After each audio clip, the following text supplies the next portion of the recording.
Міне барлығы күйіс қайырып дем алып жатыр. Жемді тауыспады шөбімен.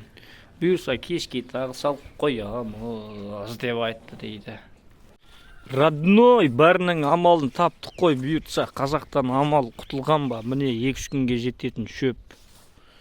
Мынаған шөпті саламыз да, шлангін әкелеміз де сумен ұрамыз. Жемді әкеліп сразу араластырып жасап, қажетіне қарай жасап, арбамен тасып апарып тастаймыз. Шешілмейтін проблема, шешілмейтін түйін жоқ қой, шешіп тұрмыз ғой бұйыртса.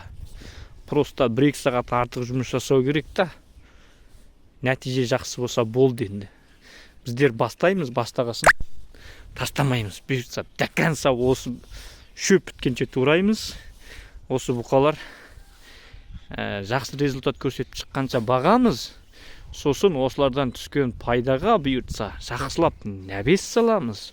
Жақсырақ тірәбілкі аламыз. Шөптің бәрін турап нәбеске тығып қойып, жемдермен араластыра береміз. Содан кейінгі партияда, яғни 2025-те керек болса жаңа Қытайдан жем шөп барлығын өз турап, өз араластыратынды аламыз. Енді оны қазір алайын десем, ақшасын есептеп көрдім.